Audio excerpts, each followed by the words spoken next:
Yes, there is data that average human lifespan has actually started to decrease for the first time in years. But it's probably something you want to worry about after this. See why?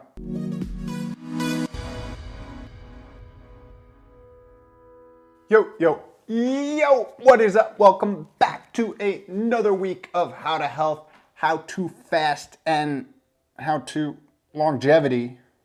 I don't know if that's a thing yet. Edition. My name is Kevin. I run liftandbalance.com, where we take aim at all things health and do it in an odd, weird, interesting, and highly sarcastic manner. Welcome. This week we have a special longevity / fasting 101 combo where we explore the potential rewards of a fasting protocol, specifically intermittent fasting and time-restricted feeding, on this very near and dear concept of health span. I know, lucky us, right? And if you're not already familiar with the term health span, let me provide a brief explanation. Essentially, it is half and what some would say the more manipulable piece of the longevity equation. It is the years of one's life that are truly healthy, free of debilitating or degenerating diseases, otherwise known as morbidity. It is one's years of vitality over the course of their lifespan, which, if you haven't guessed, is the other piece of the longevity equation. An interesting statistic that I came across in aging guru Nir Barzilai's new book, Age Later, was that although the average lifespan, at least in the US, is around 79 years, the average health span, the years truly healthy, is at a mere 66. A whopping 13 years shorter. That's not an ideal way to close out this thing called life, if you ask me. But unfortunately, that's what most people end up experiencing. But I'm here to tell you, it don't gotta go down like that, and it shouldn't.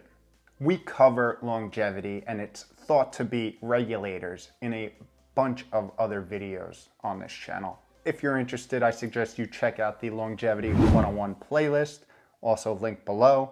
But to complete this Reader's Digest overview, longevity is made up by the ratio of the years you are truly healthy, your health span, over your total years, your lifespan. And at this point, the only piece of the equation that we know with fair certainty can be altered is the healthy years part, as proving lifespan extension is hard enough to do in non-human primates, let alone humans themselves. And although there is growing support that human lifespan can indeed be extended through lifestyle, pharmacological, and genetic interventions in humans, the cold hard data is tough to come by for a lot of different reasons. So we're going to take a page out of the Stoics playbook and do the best we can with what we got. AKA, look at the data and see how one of the most promising lifestyle interventions, fasting, fits into this whole health span thing. Cool? Cool. First, a brief history. Prior to the early 20th century, us humans didn't live very long, around 35 to 45 years on average. Fast forward 150 years or so, driven by the massive change in technology and modern medicine, we're now sitting around the mid to late 70s, depending on where you're from. But remember, lifespan and health span are not the same thing. With all this, a bunch of forward thinkers in the scientific worlds began to explore the true limits of human life. More importantly, the components that are involved in both our vitality and decline, aka aging research. And since then, one of the most repeatable breakthroughs in this field has been that the aging process can be slowed by dietary manipulation. Enter CR and DR stage right. Or is this right? I don't know what view you're taking, so right. Caloric restriction, or CR, is exactly what it sounds like. Restricting the energy, typically food, that an organism consumes chronically over a long period of time, an organism's lifespan. And the reason why we gave it its own stage right entrance is the fact that it has shown longevity, both health span and lifespan, extending benefits in a plethora of animal models over the last 70 years or so. These benefits were shown all the way up to non-human primates, rhesus monkeys. A close, but not quite human model, but adding to the CR hype. Now, we all know hype is one thing, but execution is a whole nother ballgame. As the studies in animal models trickled out, showing that caloric restriction and or restriction of certain macronutrients, known as dietary restriction, or DR. Side note, there's some interesting data out there about restricting and limiting the amount of amino acids that we consume, but that's for another time. As these studies showed increased lifespan in these less complex organisms, the reality is, even if, and it's a big if, it was able to be replicated in humans, implementation and execution of chronic caloric restriction in our everyday environment would be a tiny bit of a challenge. Did I say tiny bit? I meant huge challenge. Did I say huge? I meant huge. I swear, that's as political as we'll ever get on this channel. Just gotta throw it in there. Unless, of course, there is a way to exert the benefits of both caloric restriction and dietary restriction without the whole CR and DR part. Enter TRF and IF, stage left. Stage left. Get my stages down. TRF, or time-restricted feeding, is the new cool kid on the block. And essentially, it is a fasting protocol broken up over a 24-hour period. And we also can't forget it's slightly more extreme because intermittent fasting, which is a fasting protocol that extends beyond a 24-hour period.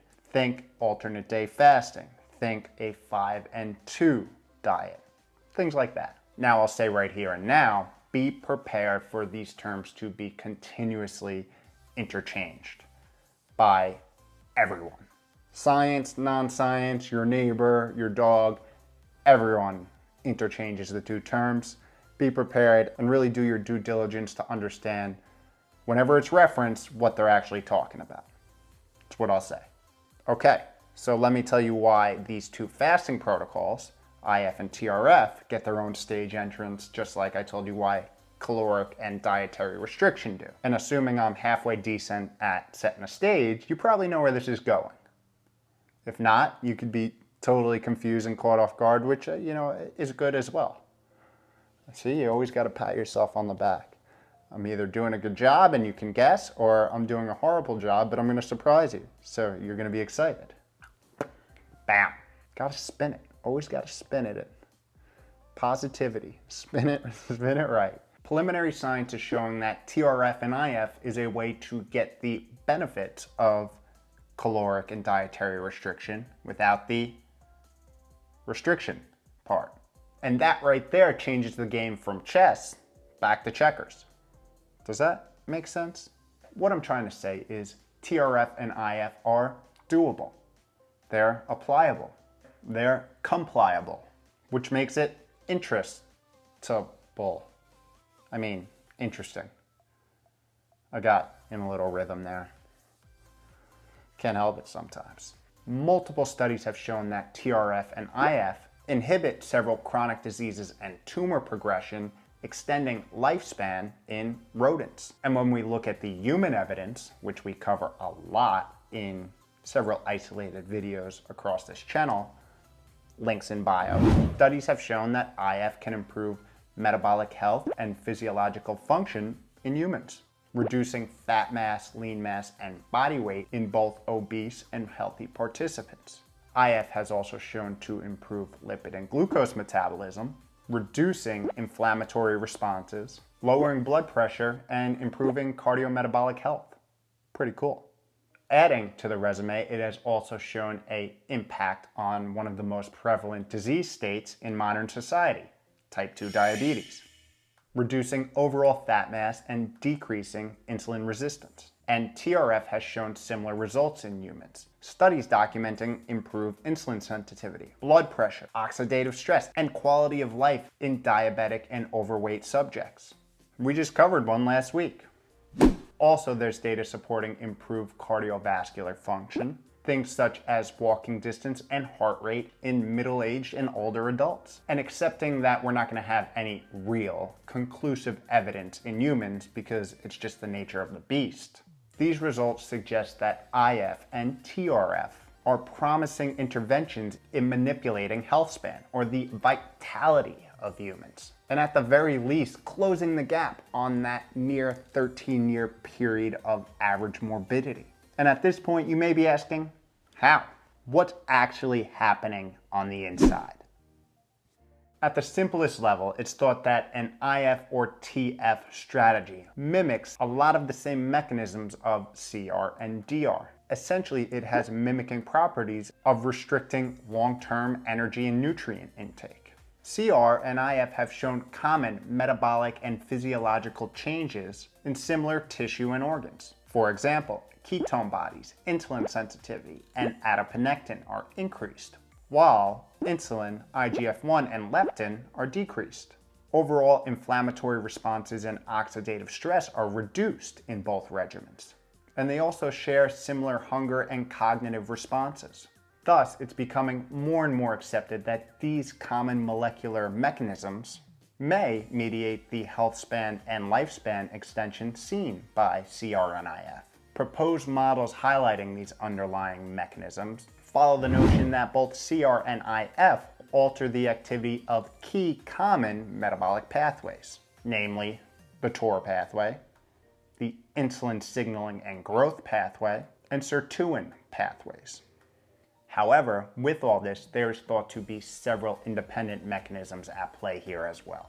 In my eyes, all this is awesome. And in terms of application to our everyday lives, we all need to consume this information and make an educated decision on how and when to apply it to us. We're all unique. No two situations are the same. Because I think it's safe to say we will not have any long-term evidence anytime soon. Recognizing that CR, DR, IF, and TRF all can significantly impact our genomic, metabolomic, and proteomic landscapes is something that will make this a highly complex and potentially controversial issue for a long time come. And that's what makes it fun, and will ensure that this YouTube channel keeps going for the next, 200 years. Hopefully we figure it out, because I want to still, talk to you guys. To go back to our Stoic friends, we got to do what we can with what we have. And what we have right now is the knowledge that fasting protocols are beneficial for longevity, specifically around its enhancements of health span. As always, let me know your questions, comments, and any random thoughts down in the comments below. I will make sure to take a look and reply to every single one. And if you'll excuse me, I got to get back to my fast. Got to practice what you preach. Mondays are fast days. See why?